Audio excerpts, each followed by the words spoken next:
Hi, I'm Ernest Werbel of Werbel Microwave. As part of this micro series on the important characteristics of power dividers, power splitters, I'm going to discuss phase balance and why it's important and hopefully give you a better understanding of how it works. So we have phase balance, or sometimes mentioned as phase unbalance.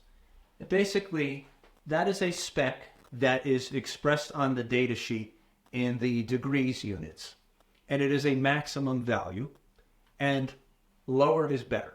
Closest to, zero is optimal or ideal. We'll get into why in a moment. So the way we measure phase is we have our DUT, device under test, connected to the VNA, vector network analyzer. So the port 1 of the VNA connects to the input, often designated as port S on the DUT.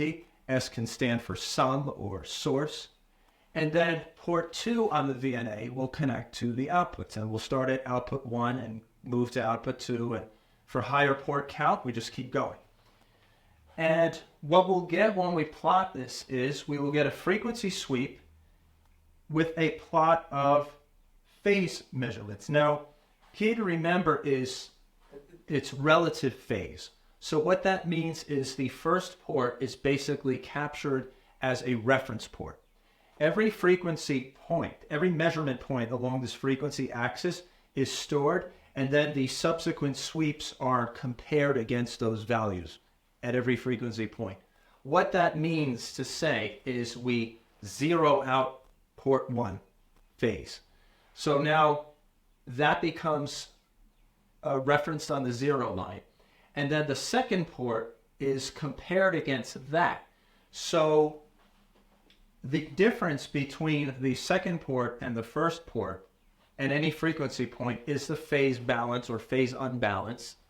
And the worst case value is measured, is taken, and compared against the spec on the datasheet. Now, when we're measuring a signal, right, we're injecting the signal to the input, and we have our outputs. If the path relative to the first path, if the measured path is shorter, that will result in a positive phase shift.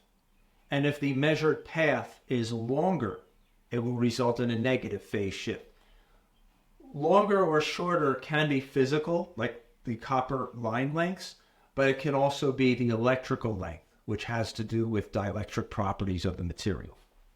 And we can use that to our advantage to fine-tune the phase balance. Last part of that is I'm going to give an example to help solidify the understanding. You think about delay and timing when it comes to phase shifting. We're in New Jersey, and let's say we're going to have 3 of our guys go on a road trip to different places, and one guy's going to Pennsylvania, another guy's going to New York. Relatively the same distance, maybe a 1-hour drive from where we are in New Jersey. Then we're going to send a third guy to California, 3,000 miles away. Obviously, it's going to take him a lot longer to get to his destination than the other 2.